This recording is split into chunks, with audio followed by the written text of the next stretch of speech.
The last thing Lily Harper ever said to her mother was, "Don't wait up." It was ordinary, casual, the kind of sentence families forget seconds after it's spoken. But her mother remembers the exact sound of her voice that night, the slight yawn, the tired laugh, because hours later, Lily's car would be found abandoned on the side of a dark highway. And months later, police would open a trapdoor in a forgotten cabin and discover a nightmare no one in Millfield was prepared for. What they found inside that hideout would reveal a predator who had been watching, waiting, and hunting in silence. And for some of his victims, help came too late. October 14th. Millfield was quiet that night, the kind of quiet that makes you believe nothing bad could ever happen there. Lily Harper finished her shift at the Corner Lantern Diner at 9:38 p.m. She untied her apron, clocked out, and stepped into the cool autumn air. She texted her mom at 9:42. On my way home. It was a 12-minute drive. She never made it. The next morning, a highway patrol officer spotted her blue sedan parked along Route 6. The headlights were off. The driver's door was closed. The keys were still in the ignition. Her purse sat neatly on the passenger seat. There were no signs of a struggle, no shattered glass, no skid marks. It looked like she had simply stepped out of the car and disappeared into the night. Her family reported her missing within hours. At first, investigators considered the possibility that Lily had run away. She was 17, bright, restless, college applications scattered across her bedroom desk. But those who knew her best dismissed that theory immediately. Lily didn't run from things, she planned for them. As search teams combed through fields and wooded areas near Route 6, something unsettling surfaced. Lily wasn't the only one. Over the past 3 years, 4 young women had vanished within a 40-mile radius of Millfield. Different circumstances, different counties, but similar endings. Cars left behind, nighttime disappearances, no bodies recovered, no suspects identified. The cases had never been formally connected until now. Detectives began laying the files side by side. Dates, locations, timelines. A pattern began to form, subtle but undeniable. Someone was hunting, and Lily Harper might not be the first. As days passed with no trace of her, the air in Millfield shifted. Parents began walking their children to school. Gas stations installed brighter lights. Women carried pepper spray in their purses. And somewhere, unseen, someone was watching the fear grow. 2 weeks after Lily vanished, an anonymous call came into the station, a distorted male voice. "You're looking in the wrong places," he said. Heavy breathing filled the line. "Check the old ranger cabin in Briarwood Forest." Then the call disconnected. 17 seconds. That was all it took to change the course of the investigation and lead police toward a discovery that would redefine the word horrifying. The drive to Briarwood Forest was silent. 3 patrol units moved in a slow convoy down the narrow dirt road just after sunset. No sirens, no flashing lights, just headlights cutting through thickening fog. The old ranger cabin hadn't been used in decades. It sat miles from the nearest residence, hidden behind overgrown brush and towering pine trees. When officers stepped out of their vehicles, the forest felt unnaturally still. No insects, no wind, just the sound of boots pressing into gravel. The cabin looked abandoned at first glance. Broken shutters, sagging roof, peeling paint. But as Detective Harris approached the front door, something caught his eye. The padlock. It was new, shiny, recently installed. That was the first sign this wasn't just an abandoned building. An officer cut the lock. The metal clanged against the wood as it fell. Harris reached for the door handle. It stuck at first, then slowly creaked open, and that's when the smell hit them. Rot, damp earth, something sour beneath it. Flashlights snapped on. The beams scanned the interior. The cabin was nearly empty. A stained mattress on the floor, a folding metal table, 2 chairs. Dust hung thick in the air, but something about the room felt maintained, as if someone cleaned only what they needed to clean. Then Officer Ramirez froze. "Detective, over here." On the far wall, partially hidden in shadow, were photographs, dozens of them, pinned with nails. Some were zoomed in from a distance, a girl pumping gas, another walking into a grocery store, a third unlocking her car at night. All young women, all unaware they were being watched. Detective Harris moved closer. In the center of the wall was the most recent photo, Lily Harper, alive, her hands bound behind a chair, her eyes wide. The photo had been taken inside this very cabin. The air in the room shifted. Weapons were raised. "Clear the rest of the structure," Harris ordered. Officers swept the perimeter. Nothing outside, no vehicles nearby, no footprints visible in the dirt, at least not fresh ones. Back inside, forensics began photographing the wall. The dates written beneath each picture were methodical, organized, planned. This wasn't random. This was ritual. As they scanned the floor for additional evidence, Detective Harris noticed something subtle in the back corner of the room. A rug. Unlike everything else in the cabin, it wasn't covered in dust. It looked moved. He knelt and pulled it back. Beneath it, the wood was darker, recently disturbed. There, embedded in the floorboards, was a metal ring. Harris felt his pulse spike. "Get everyone in here," he said quietly. 2 officers positioned themselves on either side, weapons drawn. Harris gripped the metal ring and pulled. The floor lifted with a low wooden groan. A wave of stench exploded from below, stronger, heavier, unmistakable. Flashlights angled downward. A narrow wooden staircase disappeared into darkness. The beam of light reached the bottom and stopped on something that made everyone freeze. Chains attached to a wooden support beam. The officers descended slowly, step by step. At the bottom, the dirt floor was uneven. The walls were reinforced with old planks, and in the far corner, a figure, curled slightly, barely moving. "Police!" Harris shouted. No response. He moved closer. It was Lily. Her wrists were raw, her face pale, her breathing shallow, but she was alive. An officer immediately radioed for paramedics. Another began unlocking the chains. Lily's eyes fluttered open as the flashlight hit her face. She tried to focus, tried to speak. Her lips trembled. "Others," she whispered. The word echoed in the cramped cellar, and that's when they noticed the ground. Disturbed soil along the far wall, 3 elongated mounds. Detective Harris slowly approached the first. His jaw tightened. "Forensics," he called out. Carefully, they began brushing away dirt. It didn't take long. Fabric, then bone. The first set of remains lay just beneath the surface. The second mound held another. The third, another young woman who had once been listed as missing. The silence in that cellar was suffocating. This wasn't just a kidnapping. It was a burial ground. And the man responsible was still free. Back above ground, paramedics carried Lily out on a stretcher. The flashing ambulance lights painted the forest red and blue. News vans were already arriving at the entrance to Briarwood.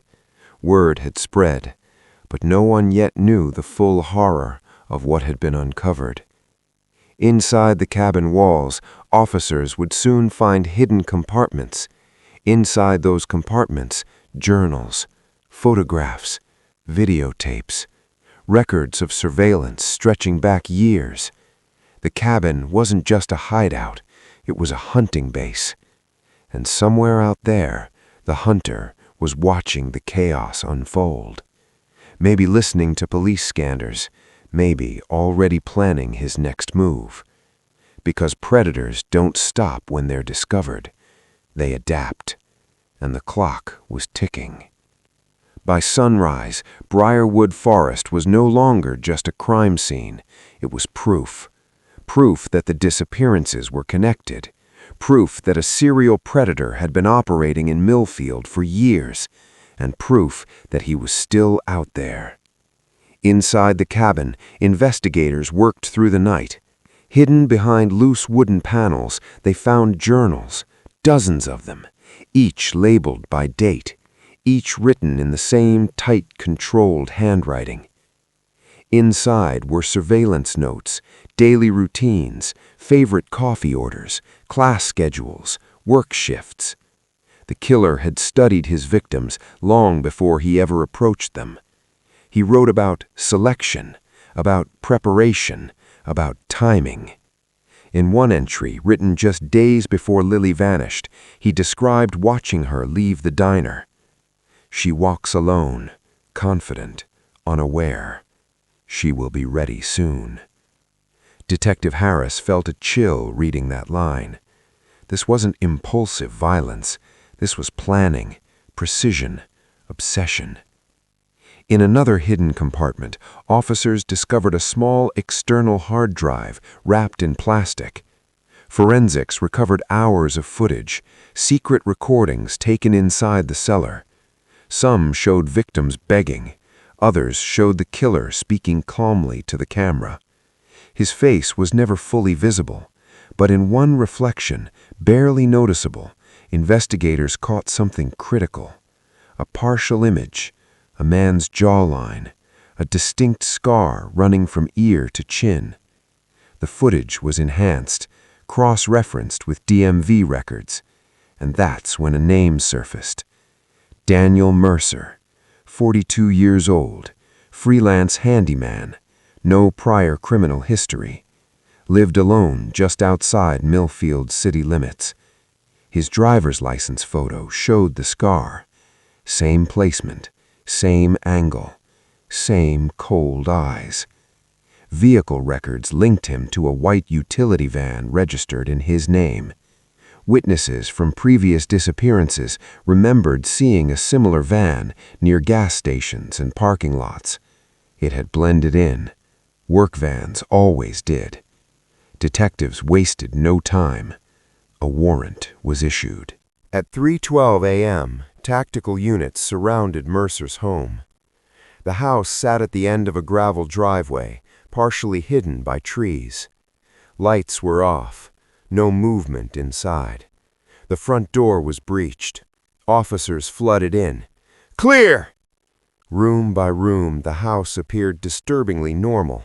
A tidy kitchen, a couch facing a television, a bookshelf filled with repair manuals.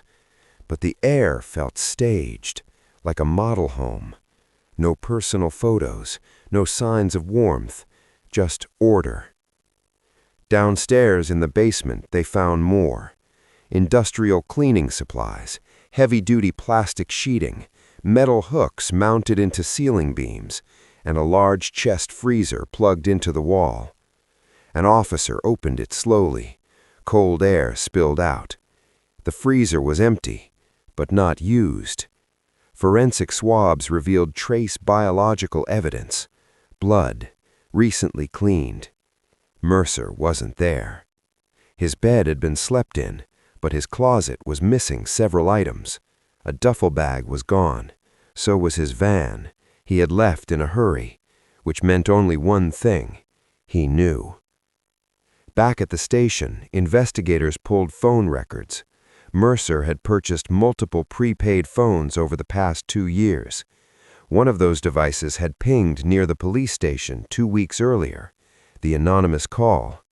He had inserted himself into the investigation, taunted them, watched their response. Detective Harris stared at the board covered in photos and timelines. "If he called us," Harris said quietly, "he wanted us to find the cabin." The room went silent. Why would a serial killer expose his own hideout?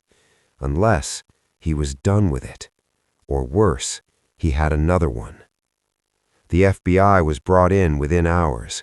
A regional alert was issued for Mercer's white van.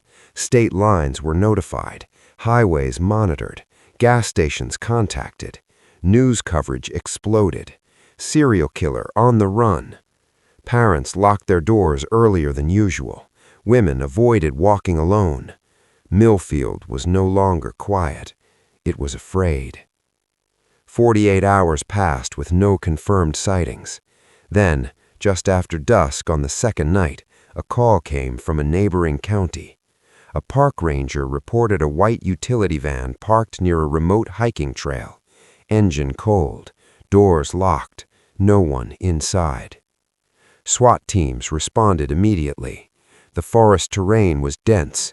Drones were deployed overhead. Thermal imaging scanned the tree line. And then, a heat signature, approximately 300 yards north of the trail, moving. Officers spread out in a tactical formation, slow, silent. The woods seemed endless. Then they saw him. Daniel Mercer stood in a small clearing. His clothes were dirty, hair disheveled. In his hand, a shovel. At his feet, a freshly dug hole. Beside it lay a young woman, bound and unconscious. 22 years old, reported missing less than 24 hours earlier. He had not stopped. Even after Briarwood, even after Lily survived, he had simply moved locations. Mercer looked up as officers surrounded him. For a moment he didn't run, he didn't raise his hands. He smiled, a slow, unsettling smile, as if he had been expecting them. "Drop the shovel!" an officer shouted. Mercer tilted his head slightly. Then he let it fall. Officers tackled him to the ground. He didn't resist. He laughed. Not loudly, not hysterically, just softly, as if this was all part of the plan, as if the hunt had never truly been about escape. As he was handcuffed, he whispered something only Detective Harris could hear. "You're too late." Harris glanced toward the unconscious woman. Paramedics were already rushing in. She was breathing, alive. This time, they weren't too late. But the question lingered. How many times had they been?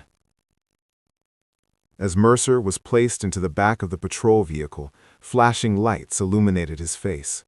Calm, almost satisfied. The predator had been caught. But the investigation was far from over, because inside Mercer's mind, and inside whatever other secrets he had hidden, lay the full scope of his darkness, and detectives were about to uncover just how deep it went. Daniel Mercer did not speak during transport. He did not ask for a lawyer. He did not ask what he was being charged with. He simply stared out the patrol car window as flashing lights painted his face in red and blue. Back at the station, the interrogation room felt colder than usual. A metal table, 2 chairs, a camera recording every second. Detective Harris entered first. Mercer was already seated, wrists cuffed to a steel ring bolted into the table. For a long moment, neither man spoke. "You called us," Harris finally said. Mercer blinked slowly. A faint smile touched the corner of his mouth. "You were taking too long." The words hung in the air. Taking too long. As if the murders had been some kind of schedule, some kind of project. "You wanted us to find the cabin," Harris pressed. Mercer leaned back in his chair. "You needed to see it," he replied calmly. "You wouldn't have understood otherwise." Under interrogation, Mercer did not deny the killings. He corrected details, adjusted timelines, spoke clinically about each victim as if discussing tools in a workshop. They weren't random, he explained. They were selected. Selected for what? Harris demanded. For permanence. Over the next several hours, Mercer described his ideology. He believed he was preserving moments, capturing fear at its most honest state. He documented everything, not out of impulse, but for control. He referred to the cellar as the garden. He referred to the murders as harvests. And when asked if he felt remorse, he paused. Not in reflection, but in confusion. Remorse, he repeated. Why would I ruin something beautiful with regret? The interrogation ended there.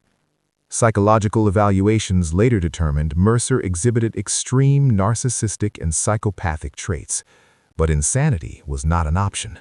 He understood what he was doing. He understood it was illegal. He simply did not care. As investigators combed through Mercer's digital storage devices, the full scope of his operation came into focus. There were more photographs than anyone expected.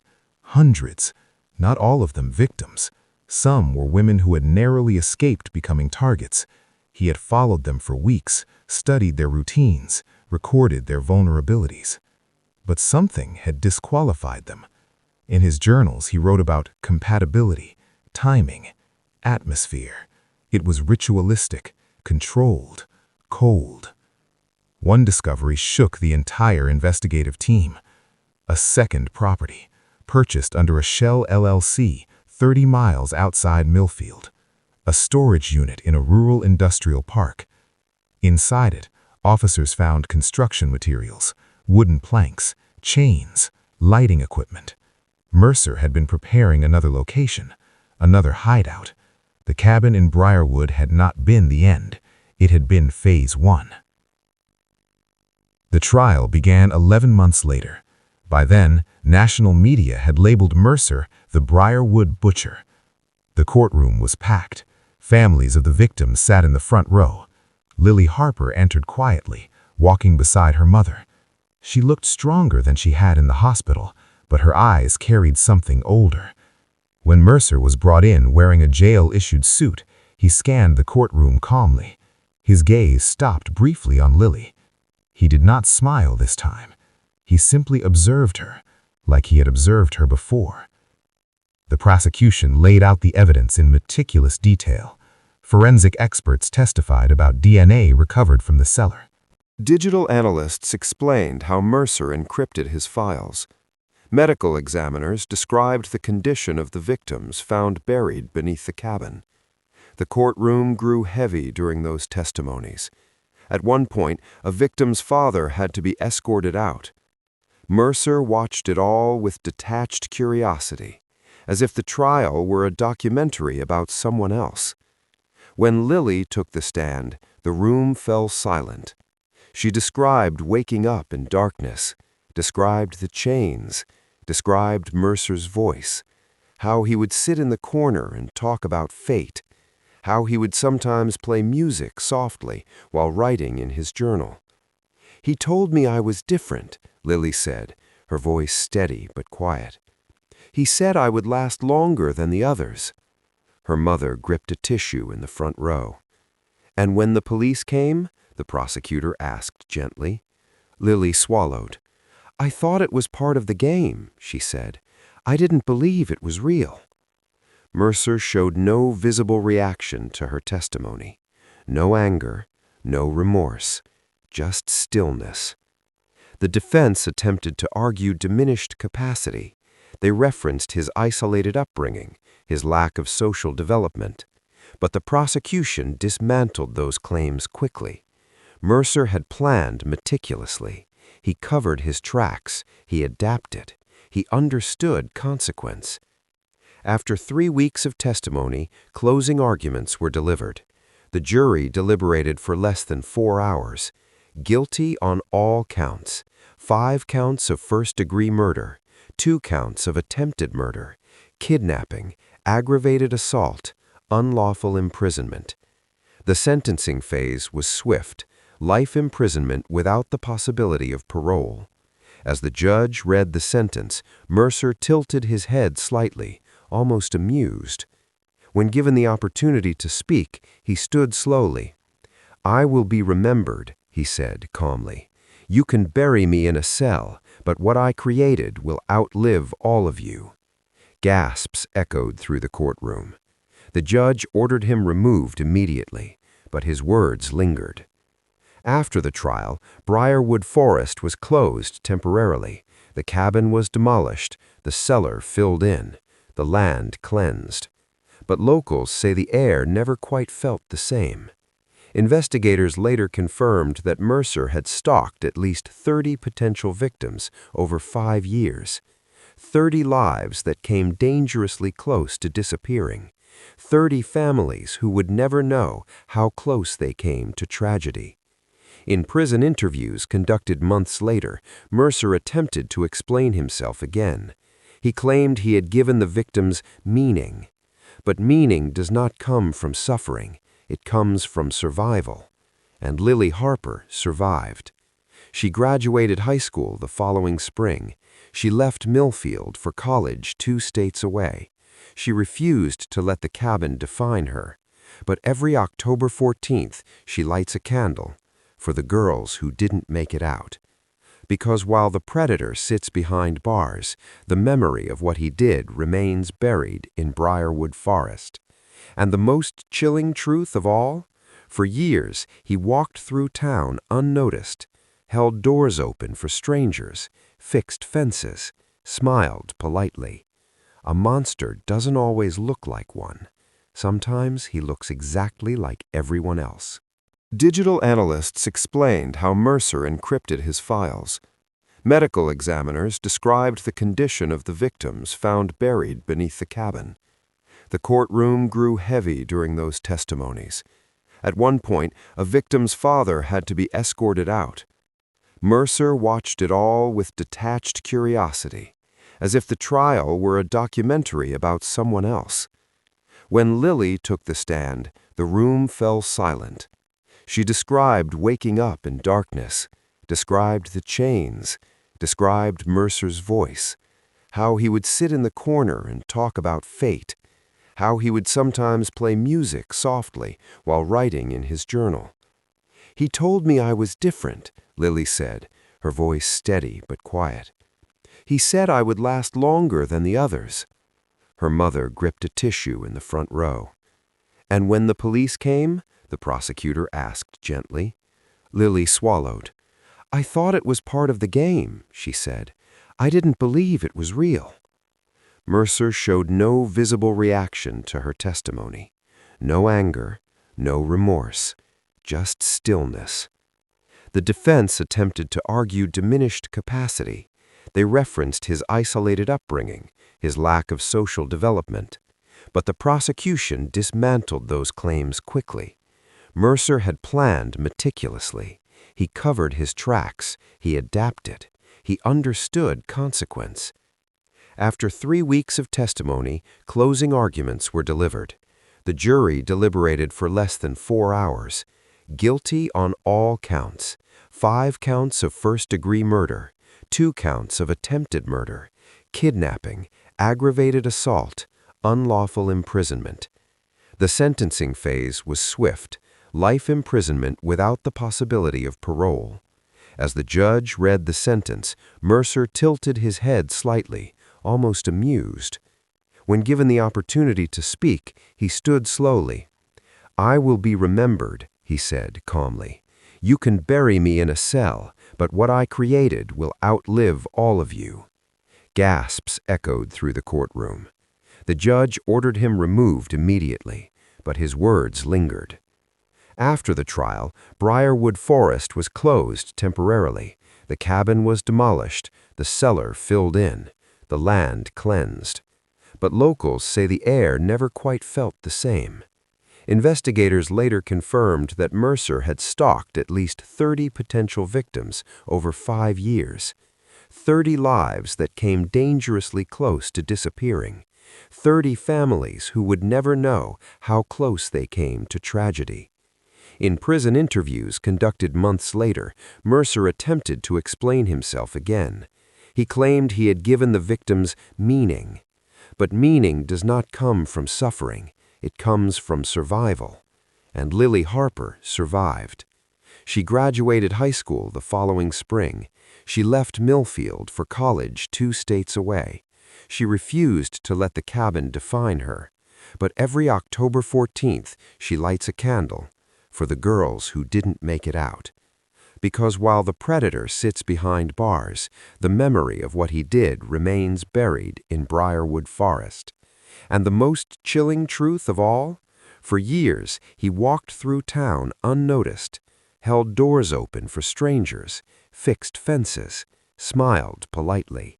A monster doesn't always look like one. Sometimes he looks exactly like everyone else.